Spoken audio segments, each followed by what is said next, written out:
Welcome to the Probability Podcast. Discussions on emerging and converging technologies, problems that are being solved, and the probability of positive and negative outcomes that we might expect. Now, please welcome your hosts, Jason, the generator Spracklin, and Patrick, the discriminator Lozon.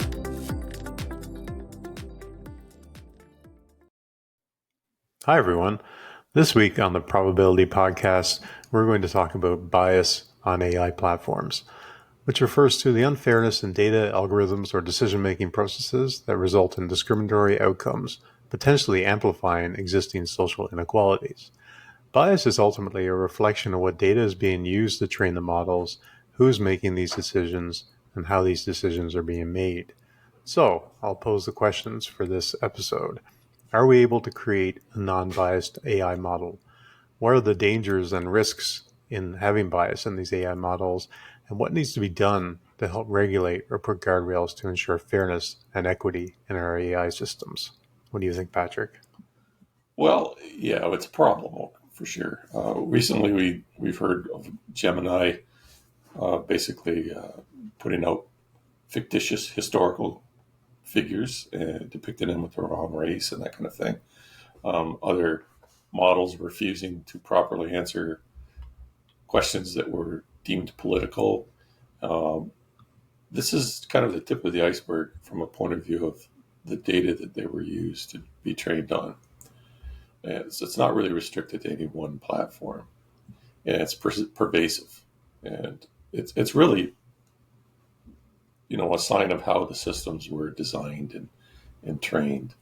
So AI systems are very susceptible to bias because that's the nature of the information that they get fed with in order to create them. And it's not a new problem. It's been represented in statistics before AI. We would collect different types of statistics reporting on populations, and those would be provided to different labs and so on to and research houses to use that information. The idea being that there was not necessarily a really good mechanism for identifying bias. But it's becoming painfully obvious that it's a problem now with our interactive use of AI. Mm-hmm. Well, ultimately, these systems they're trained on data, but ultimately it's humans doing that, right? And it's some of this might just be a reflection on the existing biases in society. If you look at some of the bigger tools, and platforms that are out there, ChatGPT and Gemini, very sort of, American centric to a point, right? And, they had the recent article in the Washington Post talked about, when they prompted these models to depict a beautiful woman, for example, there was a staggering lack of representation in body types, cultural features, and skin tones. So ultimately, was that a reflection on, the people that created the model, perhaps, or maybe it was somewhat of a reflection on what society looks at. But I think it's a pretty narrow sort of view on things. For example, where you're sort of asking it for an output and it's giving you sort of a narrow slice on what, say, beauty means, for example. Yeah, exactly. It's really a reflection of the diversity of the data, right? If you look at, I don't know, what a particular person wears across the globe in a certain role, let's say, and I, just pulling off the top of my head, a bride. What does a bride look like in North America? Typical white dress and that kind of thing. But if you look at Indian societies or, Portuguese or whatever the, particular culture is, there's different forms of dress, right? Now that that's important when you look and you feed an AI all these different images, right? And trying to train it on identification and classification, that kind of thing. That bigger the diversity, the less chance you're going to have specific bias to a specific culture. Mm-hmm. Yeah. Now, one thing you did mention is, amplification of existing social inequalities as a result of, this unfairness or bias. But there's other harms that, for instance, that AI systems can contribute to. And an example would be what they call allocation harms, where the system withholds or extends information or resources, right? So when you think about that, consider a loan approval system, right? That doesn't provide or doesn't extend certain loan limits to certain classifications of people, Mm-hmm. right? Because they're deemed higher risk. So those, financial lending systems, there's credit score systems. Think about insurance rating and risk profiling, right? Think about medical decisions, recommending wrong treatment programs, based on the inadequate information around specific, types of people, right? The classifications. There's also the quality of service that can be affected. The idea around discrimination that could be performed based on the properties of people, whether that be race, age, or gender. Mm-hmm. There's the facial recognition systems that, maybe they work really well on certain types of people, certain races, but other races, they don't. They may have a 90% hit rate or capability rate on white people, and on black people, they may have a 68% Well, it's capability probably going to be a recognition. broad generalization as opposed to some of the subtleties involved, Yeah. right? Yeah. For example, if you look at the way these systems work now, where we're trying to bring in AI to speed them up, to make them more accurate, to do things more at volume, but that doesn't always work. For example, when looking at, say a credit history, for example, there might be subtleties. Like I was reading an article where this woman was saying that and it wasn't that long ago, it was in the 1980s, when she lived in Switzerland. At the time, she wasn't legally allowed to have her own bank account, even though she was the primary household earner. So, a system will not have any credit history on her, past a Yeah. certain time. And why is that? It might make the conclusion, well, this person doesn't have good credit, or this person doesn't have a history, when in fact they were sort of bound by laws that sort of prevented that. And, as humans, we would look at maybe some subtleties in that assessment, whereas an AI might just look at things in more of a black and white sense, perhaps, right? Exactly. Like when we start utilizing AI to augment our decisions, decision support systems, to analyze large quantities of data and come up with recommendations, that's when we can get into trouble, right? And it's especially significant in some of these AI systems that they utilize for administration of law, right? And there's some real problematic, issues out there related to bias that basically, tend to ensure that certain categories or classifications of people are not being treated fairly, right? And that's not a good thing, right? We have to really ensure that we're, so bias isn't really about, just assigning the typical stereotypical, picture of things. It has a cost, right? Especially when we look at decision support systems and we look at systems that can directly affect members of the public. And that's can be considered danger, right? Harm, right? In many cases, right? If you get, refused to get a certain credit loan or a mortgage, that's doing you harm, right?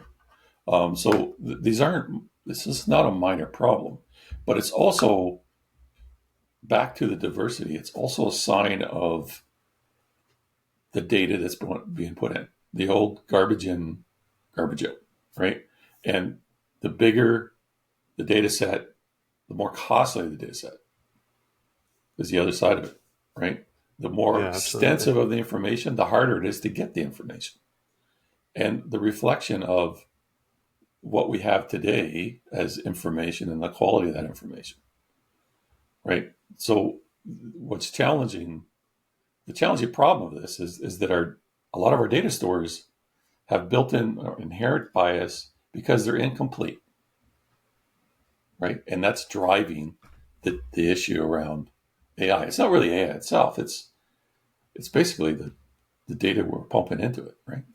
Garbage in, garbage out. Yeah, yeah, exactly. And the other side of this is that where it gets really difficult is the unintended and the unknown, the unintended consequences that it can, perform, and the unknown bias, right?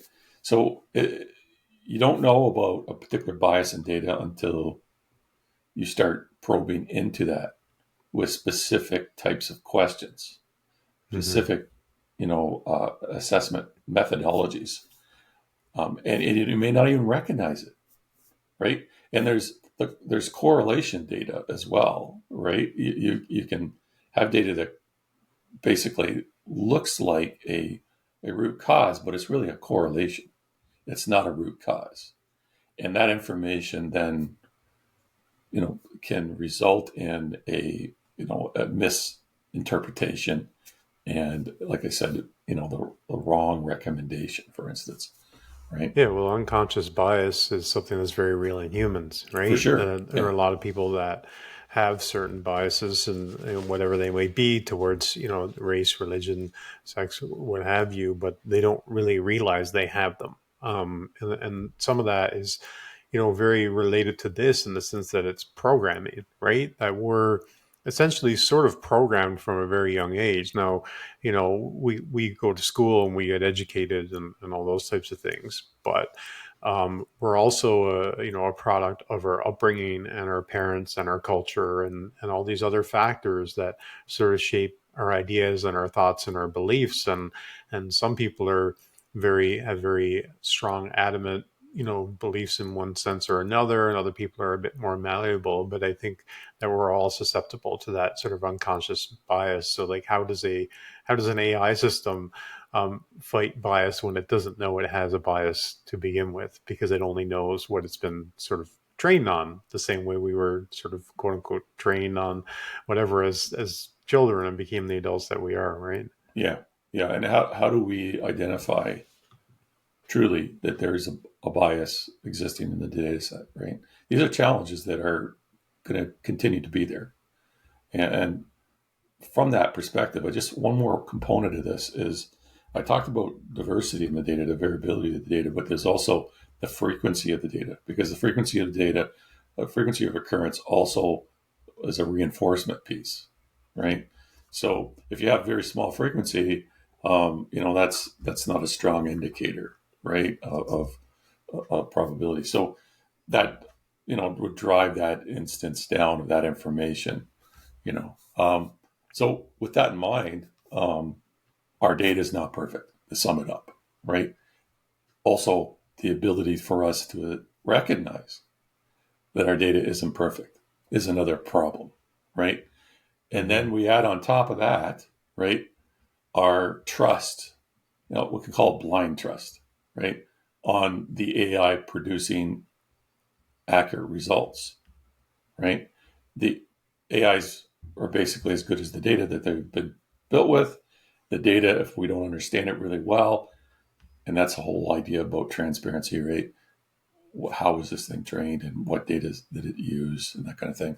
But the idea is, if we blindly trust, right, and we don't look at the output of a AI as with some critical manner, then we're just reflecting whatever the data set says, right? We're just looking at how information is basically currently conceived, right? So the existing biases are just going to be reinforced and promoted. Does that make sense? Mm-hmm.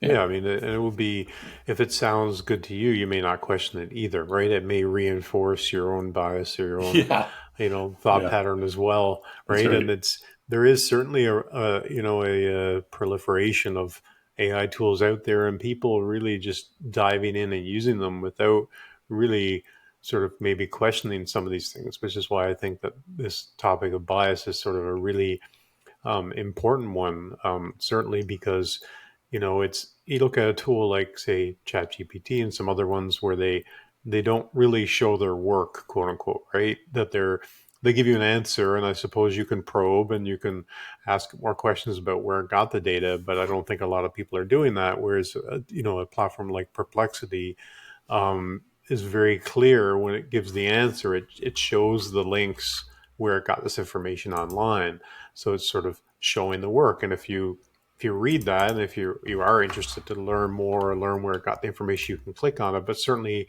you can question it as well and sort of dive into. Whereas some of these tools just sort of give you an answer, and people are like, well, I got the answer. I'm going to move on with my day. But I don't think it's that much different than. Well, maybe it's a little bit different, but certainly a search tool like Google, for example, that's sort of been a problem for a long time, where people will Google something and maybe click on something in the first 5 or 10 results and kind of run with it as some sort of truth. So it kind of comes back to what is that, how do you determine what the source of truth is and where it's coming from? And I think it's about to get a lot more interesting with these tools producing video and audio and all sorts of other multimedia things that are going to give people even greater perceptions as far as what the output is, for example, right? It's not just going to be type in a question, get an answer. We're going to see this proliferation of things being created with AI, advertisements, music videos, movies. Who knows where it's actually going to go? But this is where this idea of bias is going to become even more and more prevalent, I think, right? Yeah, yeah. And with that in mind, we have to be aware of that information, right? We have to understand, and I guess that's a good part of this. So if you think about it, um, the idea of these AIs being created and then funneling all this data and representing that data to the public in the form of a model, and then we discover this bias, right? And it's part of the you know outpouring of information around AI as we're building these things. It becomes publicly known. Oh, geez, we have this problem, this inherent problem with our data, right? So this awareness maybe before, was kind of hidden.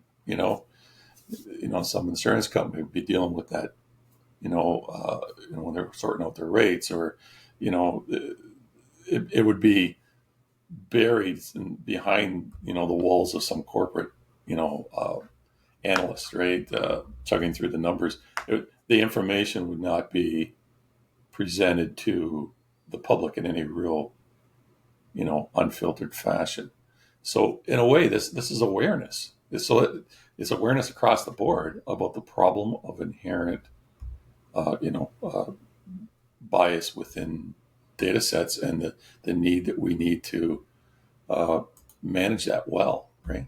So I guess there's a good and a bad to this when you think about it, right? Yeah, well, we already see that people aren't necessarily invested in determining whether what they're sort of reading or consuming on a daily basis is true to begin with in this sort of day and age, right? We talked about this earlier, where we already see a lot of bias like in the media. And I think, a lot of that is, sort of within the political realm, but there's a lot of money behind that as well. And I wonder if that's where we're going to start to see some of that infiltrate these platforms, for example, right? And there's already a lot of, big tech has sort of been politicized as being on a certain side of the fence and that type of thing. And will people, will it get to the point where people are going to go to this sort of AI platform that they believe reflects, what their bias is, for example, right? So will you have sort of more left-leaning AI platforms and right-leaning, and people are going to go, well, don't go talk to ChatGPT because you're going to get this version of reality as opposed to that, because it is another sort of, I guess, communication medium in a sense, right? And that we're seeing that bias is infecting everything now. So I don't see AI as being that different. I'm just curious about your thoughts on that. As far Well, as you're poking the bee's nest there for sure. yeah, well, But it's let's there to be talk. poked. Yeah, so let's first talk about what are these different kinds of root causes within the AI, right? So the main thing we talked about was the data set. So how was the data collected? How random was it? Is it the Mm-hmm. full scope of the data? How diverse it is? Are there higher frequencies of certain types of data within it that maybe skew the results? And is it completely trustworthy, or is there some form of embedded bias within that, right? Already, right? So the context matters. It's very important to understand that, and that's part of the training phase, right? And understanding that embedded bias, and at the process of training, then you try to omit that data or use weights and try to manage that, that overall data to smooth those differences out. So you don't have, if you have something that's showing up with a larger frequency, you drop that, you drop that down in order to, so it doesn't become a statistically significant, right? Mm-hmm. And with that in mind, the idea is that you end up with a somewhat non-biased collection of data. And I will say somewhat because the idea of removing bias completely is a falsehood. It's utterly unattainable. There's always going to be some level of bias in information, right? And the idea of, if you have a multiple number of people, everybody's going to look at that set of data and they're going to perceive it with some form of different bias coming from your different cultural backgrounds, right? Mm-hmm. So how can you possibly have no bias, right? So that's one thing. The other thing is, the model. Um, there's has to be a significant security around ensuring that during the training process and directly after the training process, there's not any kind of changes that can be inflicted upon it, right? And it has to be able to. That model has to be able to deal with the fact that there is no absolute certainty on anything in respect to a particular piece of data, right? And for the most part, they handle that. But the idea is that when you're training and you understand um, inherent bias, then you can say, well, I can do what they call distribution shifting, right? I can look at data within a specific age or gender or particular culture, and then you can look across, or even a geographic region, and then you can shift or shift that particular point, a geographic region or age or gender, and you can look at the data within that filter across that new distribution and see if that's fairly equal or not. And that whole idea is kind of a mathematical process, but the idea is by this distribution shifting, you can normalize it a bit, right?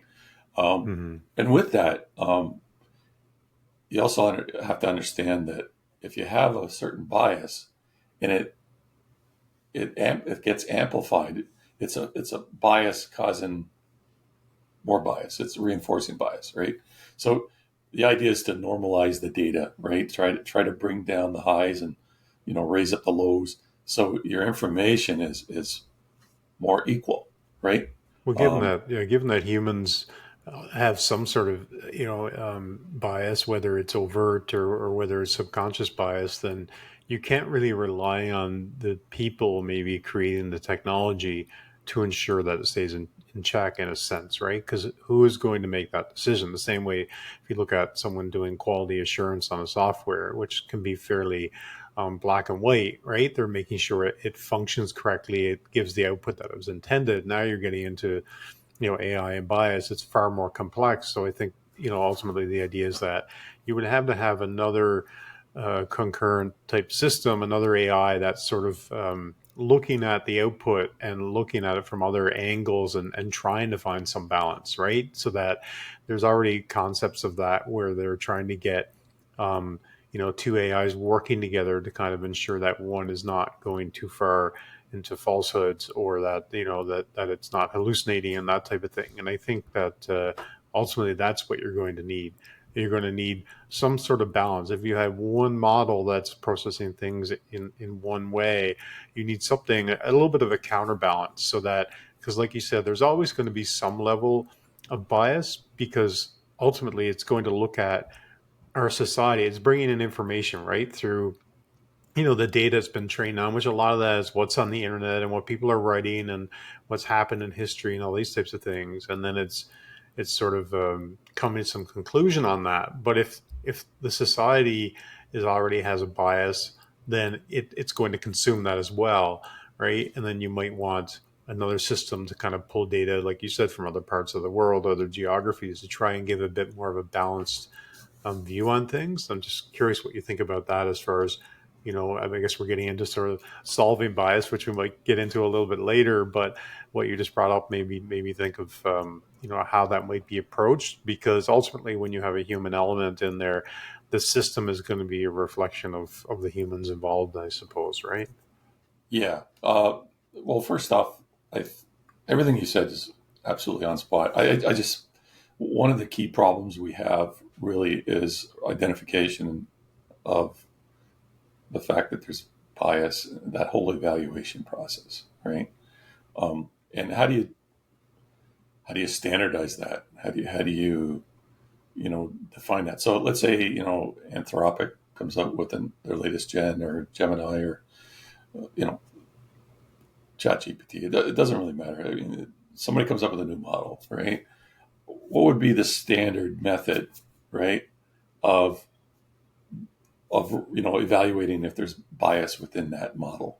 It's that's a big question, right? And how do you do that, Mm-hmm. right? So that's one thing. The other thing is, when you look at the challenge of the diversity, sometimes the diversity can be a problem, especially if you're trying to evaluate information around a local area, let's say, or a particular population, and you want that to specialize. You don't really want the broad range of data. You want to have specialized data specifically around that data set. So it's on purpose, right?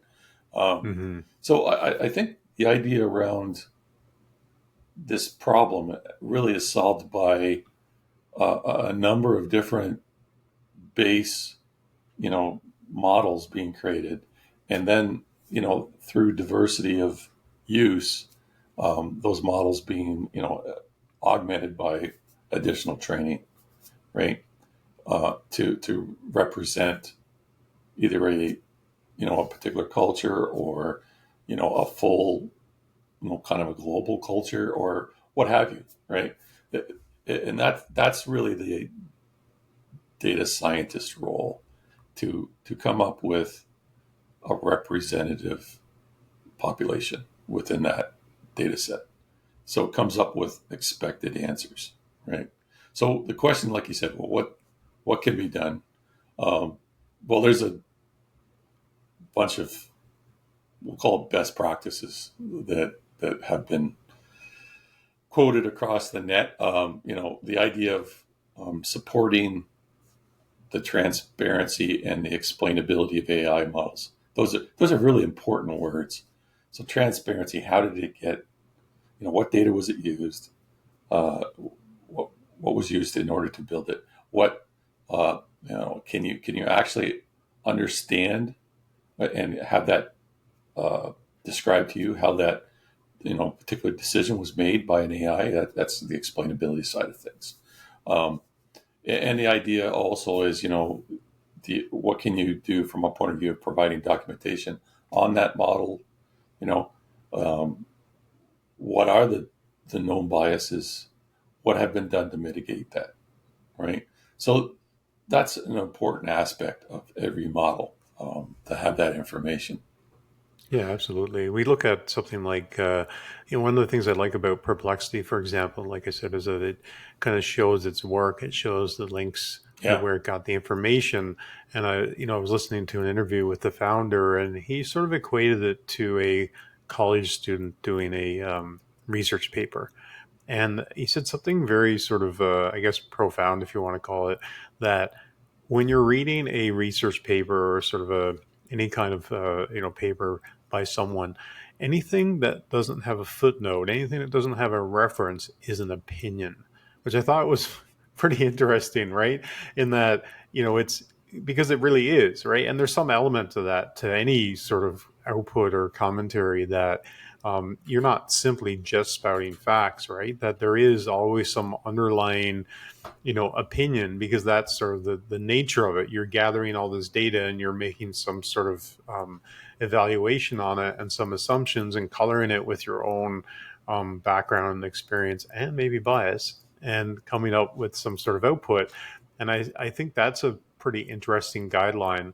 But then again, if we're not at sort of AGI or super intelligence, can these models have a quote unquote opinion? In some cases they do. And that's where some of these hallucinations come into play and that type of thing. But it certainly makes for, an interesting conundrum of how do we determine that? And is there sort of I guess like a Turing test, right? So way back, we came up with this idea of when artificial intelligence first came about and started getting written about in science fiction, the idea of how do we determine whether, something is human or not. And this was the idea of the Turing test. So I wonder, is there an equivalent of that in terms of bias, where you could ask it a series of questions and you would get some determination of whether there's an extreme bias, like in one direction or the other? Yeah, I mean, basically that's what they do. They define a bunch of prompts, and that's a standard that they develop. But the idea being that, what is it you're asking, right? And are you covering all the bases with these prompts? So, yeah, is there a standard set? I don't know. There's not one yet. I'm sure that's something that's going to have to be really looked at, from a point of view of globalized models, for instance. You got to be careful, because you don't want to apply those to local, models that you have a specific purpose for, right? That you want to have that inherent bias in, right? So it depends whether or not but if you look at tools such as ChatGPT that are used globally, then yeah, you definitely want to have a wider range of, and we'll call it debiasing, okay?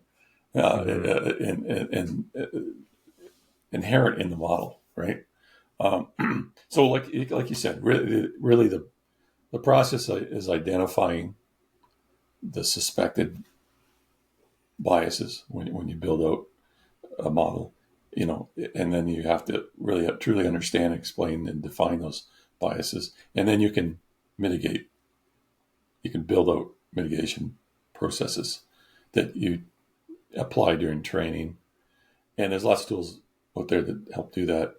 And then from that perspective, there are right now approaches where they use that adversarial training, where they use AI to AI to help, just like they do when they build, videos and that kind of thing.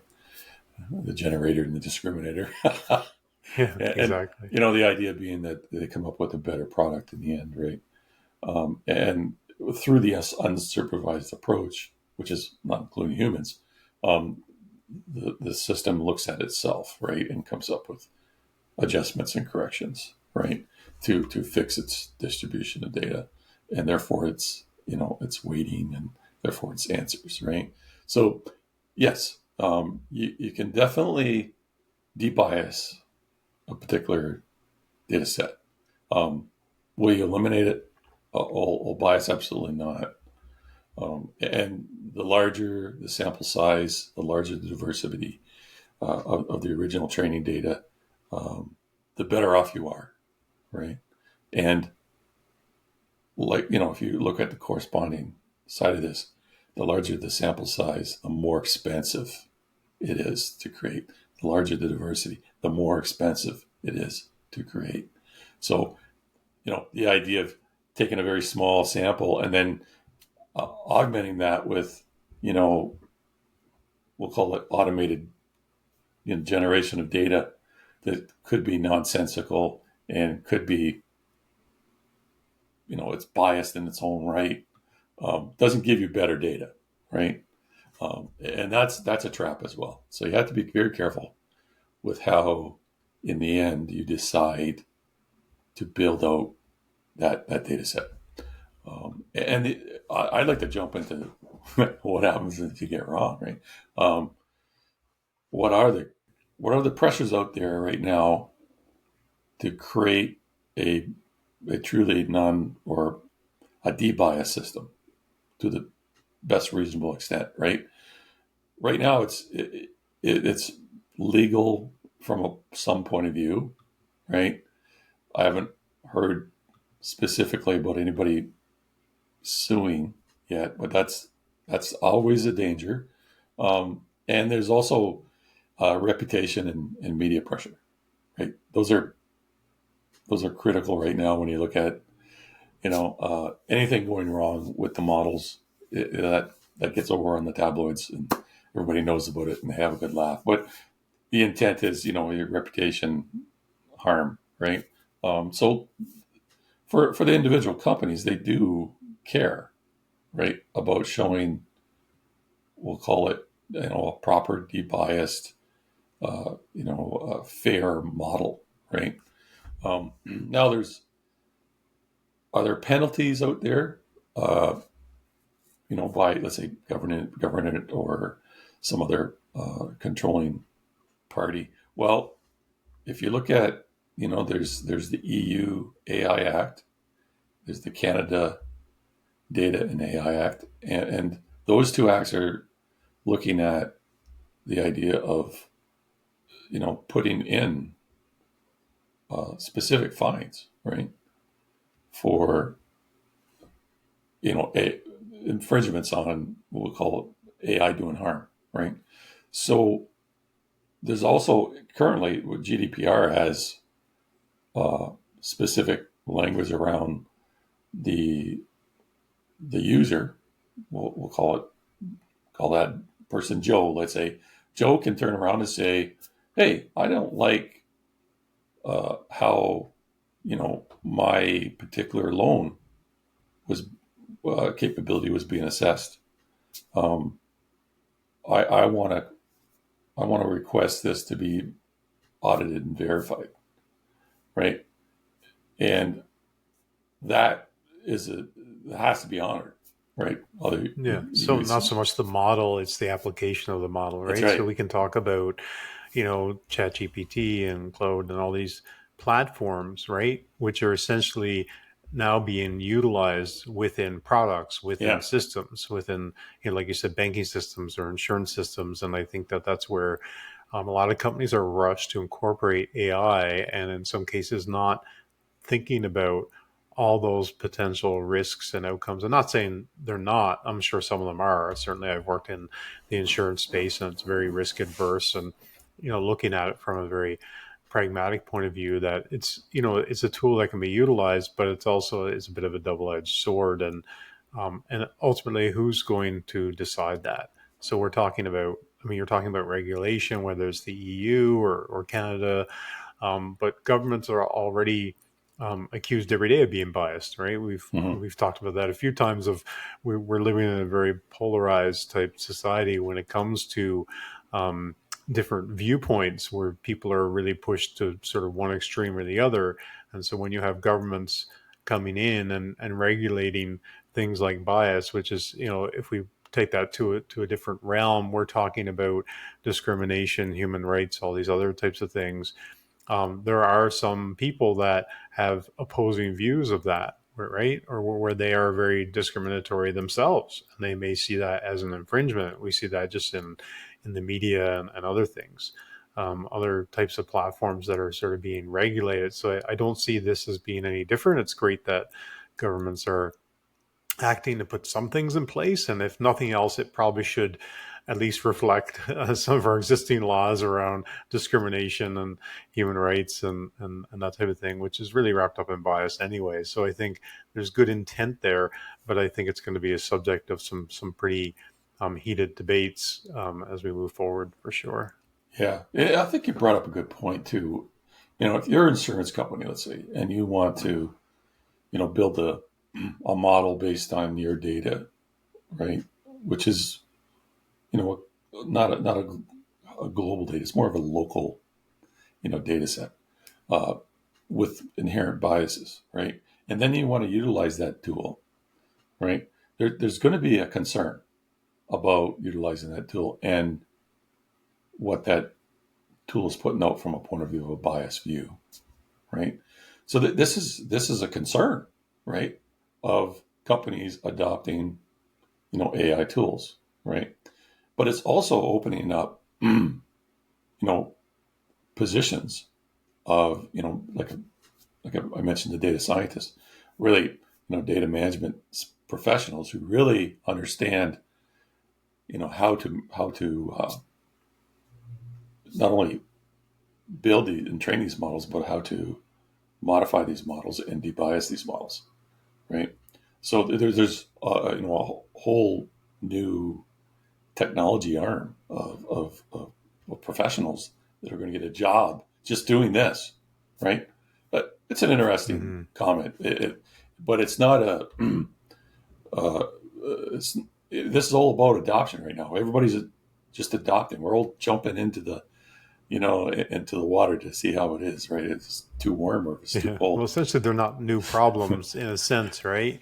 It's a new problem in that it's a new, I guess, type of technology that's becoming very pervasive, but the same way that the internet was that to sort of begin with, right? And that the government started to look at how they could, sort of regulate the internet. And certainly in some countries, the internet's very highly regulated. In other countries, it's very open to a point, right? And so the idea of an open and free internet has been a subject of great debate. And then, of course, you have social media as sort of that next layer that came in, for example, and they've certainly tried and in some cases, succeeded and failed to sort of regulate that. And again, in some countries, the social media platforms are highly regulated, whereas if you search on something that the government deems to be controversial, you won't find it anywhere.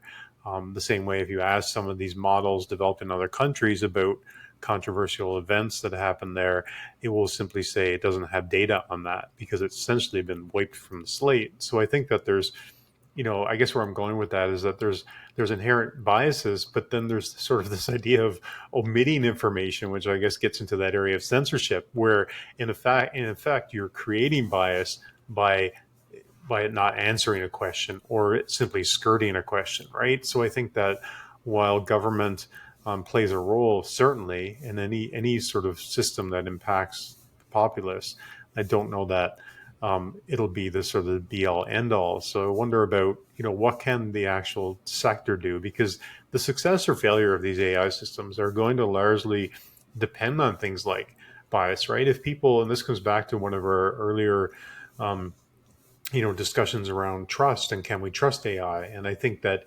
the idea of bias is hugely ingrained in our senses when it comes to trust. If we feel like I said earlier, that, well, I can't use, Chat GPT or whatever the platform is because I feel like it's biased and it's not giving me information that is trustworthy or accurate or reflects my beliefs, then I'm not going to use it. So I do think there's sort of an impetus on the private sector or the companies creating these models to solve this problem as well. So what do you think they can do, or what are they doing right now to try and get ahead of this? Well, I mean, there's multiple challenges around this. I could jump into there's this in July of 2023. The White House basically, they met with Amazon and Anthropic and Google and Inflection and Meta and OpenAI and so on, Microsoft. They basically challenged them about providing, AI technology in a safe and trustworthy way, and that included the idea of bias, right? And since then, they've issued an executive order to ensure they do that. And I was lucky enough to come across in the MI Technology Review. They had basically performed an assessment, it being July of 2024. How well have they done by a particular area, right? So I'm going to quickly just go through this, and we can chat a little bit about this. But the first thing was improving internal testing and external testing prior to release. That's a major issue around, the pressure is to get the new version out. Big money's riding on it. It has to be out yesterday because, your competitor's putting theirs out tomorrow. Well, the idea behind that is there's a lot of risk involved with not testing well, right? And there's areas within AI that are inherently, have problems, concerns with, like cyber and biosecurity and that kind of thing. So, with that in mind, there are a few external bodies out there already. There's the UK AI Safety Institute, for instance, and they help with the testing. So they not only do internal testing, but then hand over to an external tester to get that confirmation, right? Like an auditor. The overall assessment at that time was good. Okay, so good. We're getting our systems are getting tested, and we got a pass. Great. The next one was sharing of information on potential risks and harms and respective best practices, and the idea being that all the individual AI providers out there are actually sharing this information, and they've resurrected a few or created a few nonprofits that are built around that. There's a Frontier Model Forum, and there's a partnership on AI, and these are just bodies that are utilized to share information amongst these different companies. There's also a UN. There's a high level advisory body on AI, and they're a little more. They have a little more scruples and capabilities to assess, right, from a third party point of view. A lot more work's needed there because the intent of sharing is a little less common, right? And so there's a lot of competition there. So they got more work needed. Committing to security improvements and protecting the models, they've got an assessment of good, and that of course is natural because everybody wants to protect their IP. So they're putting in more measurements or methods to protect the core model weights and that kind of thing, in order to ensure that this information doesn't get stolen. So assessment of good there. Companies are to submit to third party for discovery testing for vulnerabilities, right? And this is where it gets into also vulnerabilities equals bias as well, right? What did they get there? More work is needed, right? Yeah. I mean, are we heading towards the idea of having kind of like a gold standard in a sense to establish trust? When you think about security, right? When we think about, when you're doing e-commerce online or whatever the business type transaction is where you're submitting either payment or data, we've over time come up with all these standards and testing procedures, and we've certainly been through that, having both worked in software, right, where you go through an external company that does penetration testing and all these types of things, and ultimately they give you this sort of clean bill of health or whatever you want to call it that you can show to your customers and say, well, we're a reliable company, you can use our software, but also to the end consumer, that we all know when we go to a site that we kind of look for that lock, right? That shows we have a secure connection, that when we're submitting our information and our payment, that it's done in a secure way. And I wonder if, is that,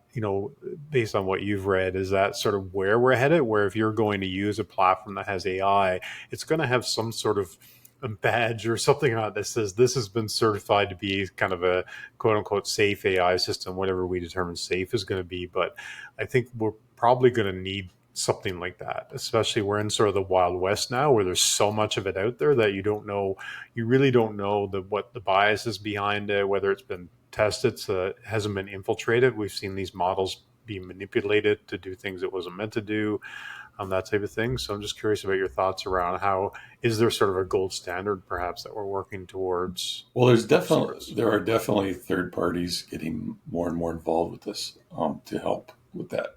And I've got a little piece here that I'd like to talk about with UNESCO, but I'm going to skip around that for now. So let me put a tab on that one, and I'll get you go back on that. We'll talk about that. One of the key things here I also want to talk about was there's 8 specific areas that the White House talked about in this executive order. The one was the vulnerabilities, which in respect are tied back to the biases. There's also the users know when content is AI generated, that the idea of being explainable and the idea of utilizing watermarks per se has been very critical. When if you look at images that are created with AI, you should be able to know that particular image is fake, was generated, right?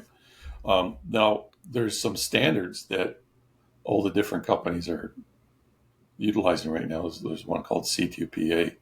But the idea is, these standards, how are they communicated to the public? So the critical piece that seems to be missing is, sure, the data can be stored and, presented within that image as, with a watermark, but how is it that the public knows, right? So there's a whole awareness piece that's missing here, right?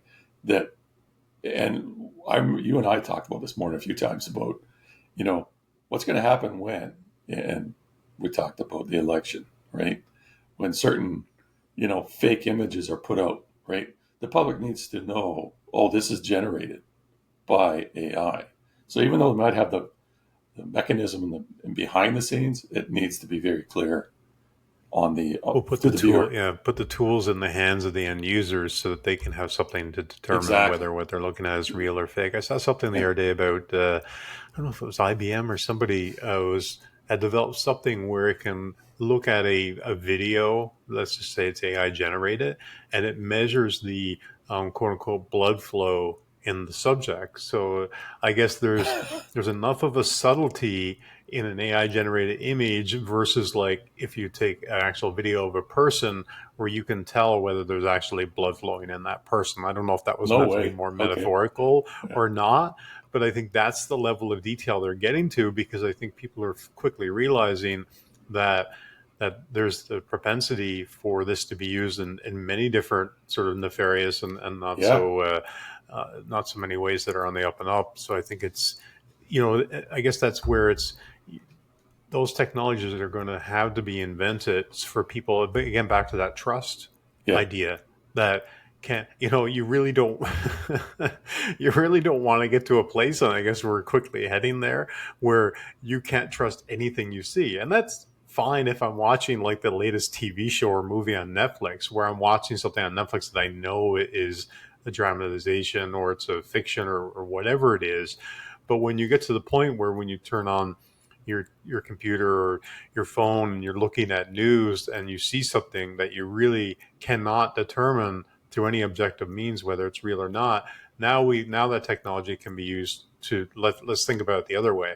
Now that can be used to create bias in society. Yeah. And certainly in the political realm, you can put Exactly. out things that look very fake. And now all of a sudden the populace has a bias against a party or a candidate, for example, based on something they've seen that is just false. It's just something that AI generated. So my, And in this age of like short attention spans and flipping through videos on the different platforms, be it Instagram or TikTok, where people aren't really stopping to be discerning. Right. So we can put those tools in their hands, but also like the industry itself needs to do more to sort of curb some of this, because you can give people tools. Are they going to use them? Who knows? Someone like myself might, or yourself, but the general populace are just take a lot of things on face value. You see that in the news and the media right now. So I don't see this as being sort of any different. So it's So you're a bit critical on sensational lies.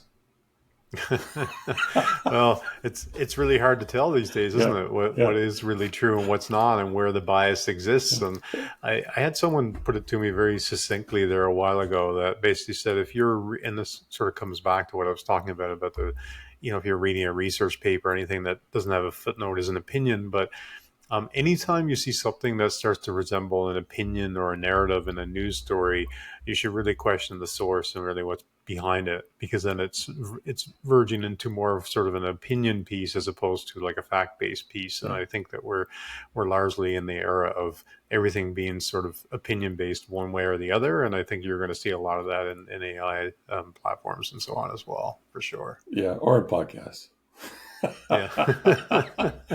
Yeah. You never know. You never know. Yeah. So the other one here, just to get through the 8. So they're basically these AI systems. There should be a commitment to publicly inform, capabilities of the systems, and so the users understand. That's part of the idea of being transparent as well. What the models are and how they've been built. There should be a commitment to prioritize public and societal risks, and this ties back to, harmful biases as well, right? Sorry, I missed the assessment on the previous one. The assessment was more work needed on, being upfront and being very clear on what models are. For number 7, we talked about the societal risks, and with that. Strangely enough, they gave it a very good, right? But I wouldn't go there. I wouldn't give it a very good. I would say I would say they're doing better, but I would not say they're doing very good. I wouldn't even give them a good myself. But then again, let's go back to opinions again. That'd be my opinion. That might be your bias. That's my bias. Yeah. And the idea is that companies are really working hard. The AI companies are to eliminate obvious bias, cultural bias, especially because they don't want to be embarrassed. Go back to media pressure, right?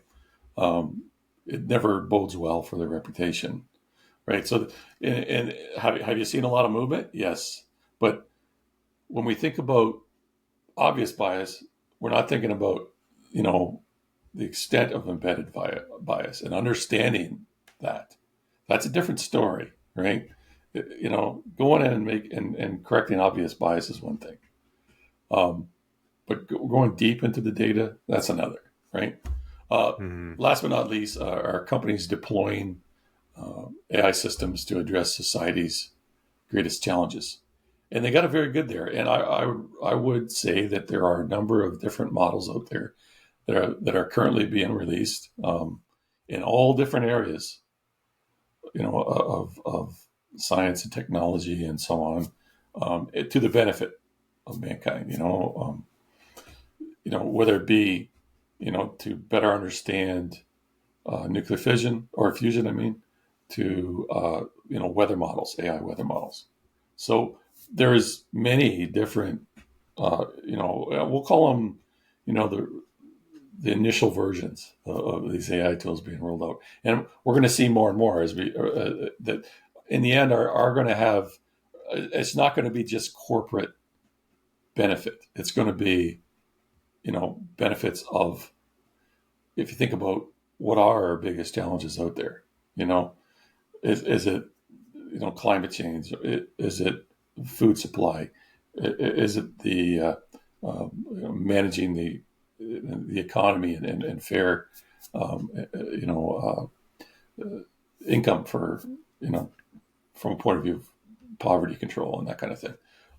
So there are many different models that are being created today by the different companies, and that continues to. I see this as a huge area that where they're going to build these models and they're going to put them out free of charge to institutions, education, universities, and they'll be able to utilize that data and build out some amazing capabilities and learnings from these.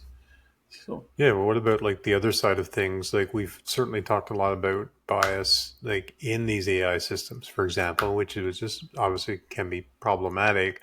But I mean, could AI be used for good here? Could AI be used to uncover biases in other mediums and platforms, for example, yeah, right? yeah, So we talked about people understanding whether something's fake, but maybe understanding whether there's a bias. So could it be used in terms of the media? If I were to give, an AI platform a URL to an article I'm reading, could it actually, and I'm sure it could, essentially come back and tell me, well, you're reading an article by this company who has this affiliation with these political groups, and essentially what you're reading is a highly biased article. And it could also go and find me other information that may dispute what I'm reading in that article and give me a full like a more balanced 360 view. Yeah, I like that. Yeah, because I think we can look at it from the sort of doom and gloom point of view of where this can really be a threat and a problem, but certainly this idea that it can go and seek out information and summarize and compare and contrast and this type of thing, it could be used to uncover biases there or uncover a larger scale bias in an entire, social platform, for example, which a lot of these companies are accused of with their sort of guidelines and regulations around what's acceptable and what's not, and either banning or shadow banning people and deplatforming and all these things that are happening. Could it be used to give us a little bit more of an objective view on things, perhaps? I mean, that's an interesting angle. Yeah, I like where you're going with this. The other side of this too, I want to swing back to this bias and censorship, right? Debiasing is the act of censoring, right? So if the root challenge here is to create AI models that are inclusive, representational, ethical, and moral, then what's the other side of this, right? So if your intent, right, is to build guardrails to follow a specific message, right, or a specific requirement, right? You're not really. That's not debiasing, right? That's in effect a form of censoring, right? Mm-hmm. So the intent here of the U.S. government with their order and that, I mean, what were they trying to do? They were trying to set up guardrails for the AI companies, right? But think about it globally, right? About the different governments out there, right? And what is their approach, right? And what are their guardrails, right? So the real question goes to who is regulating the bias on these AI models and what is their intent, right? Mm-hmm. What's interesting here is, the AI companies certainly realize, and to a large extent, that they're in. This is a bigger problem than they, can solve, right? And they've asked for help, right? And all we got to do is look at the CAC, right? The Cyberspace Administration of China. They're a great example of how they want to control data in their different AI providers, right? So the regulator is requiring the AI companies to test and audit their systems to ensure they don't violate what? they don't violate core socialist values, right? So in effect, they're propagating, right? Now that a lot of competitors may turn around and say, well, that's great. The Chinese systems aren't being all inclusive. It's going to slow down their progress. Not necessarily. What it's going to do is it's going to invent or lead to the invention of more and more, we'll call it manipulation tools for AI, right? That's what's going to happen, right? And some of those tools may be used kind of by the black hats. So it's not a necessarily good thing, right? Yeah. And in effect, of course, AI is actually a form of oppression. Then it's the other side of the coin now. They've basically turned this into a platform to project their own message, and that's a censored message, right? And being able to generate propaganda and misinformation, and not really look at the fundamental tenets of inclusivity, representation, ethical and moral behavior. They're not. That's not their goal. So UNESCO, which is a UN education, scientific, and cultural organization, they put together a very large scale universal approach to implementing AI ethics. Right. They have a very comprehensive website which you can go to, and I recommend going and visit that site, reviewing the documents they have there and their policy. And of course, the major challenge here is implementing what they've said, specifically, the principles, right? If you break down and you look at the principles of how to implement AI, the first principle is what everybody would agree with: is do no harm, and that is don't contribute to mass surveillance or social scoring, or assess or understand specific risks to certain populations. That, of course, is not in line at all with the CAC. Okay, there's a straight example right there. The other thing that you should be doing is providing safety and security, right? And so we as users should know that there's to every extent, these individual companies are attempting to keep systems secure, their data secure, and we can trust. We can have a level of trust with that, right? Ensuring fairness and discrimination and non-discrimination, and that's the whole idea about bias. Ensuring the right to privacy and protection. That's again, very closely related to the safety and security side of things as well. But the idea of, from an individual user, there should be a cognizant capability of sustainability here. So, with any technology, you can implement it in a sustainable or non-sustainable way. And of course, this all goes back to things like the environment and economy, right? Allow for human oversight. That's a big one, right? Is there a capability for some, and we'll say person, it's not important who that is right now, but some ability for a person or a group of people to have direct oversight to how a particular AI functions and how it becomes or comes up with certain decisions and recommendations. Be transparent and explainable. We've talked about that many times. Be responsible and accountable. That ties back more to the AI companies themselves. Promote awareness and literacy. Of course, we want to do that globally. And allow for adaptive and multi-stakeholder and collaborative governance. And that's really about the fact that, we are many different cultures, many different companies or countries. And from a point of view, we need to consider all the different types of laws and be inclusive in that way. So this is a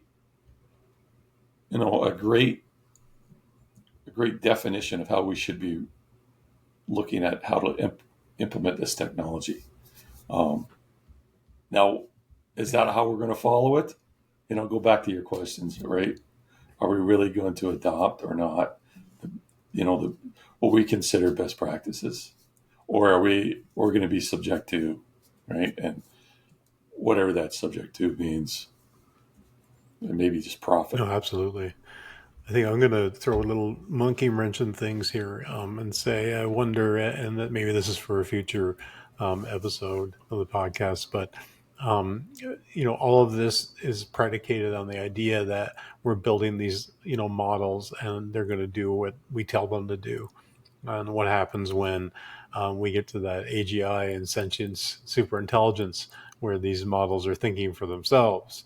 Will they ultimately have those inherent biases, and will we be able to control that? I think that'll be a whole different conversation at that point. But I think it's interesting, right? Because you can only control something that's being sort of told what to do, whether it's the government imposing things down. But when you have something that's sentient or autonomous, we might get into a whole different era of what bias and what kind of impact we're going to have there, really.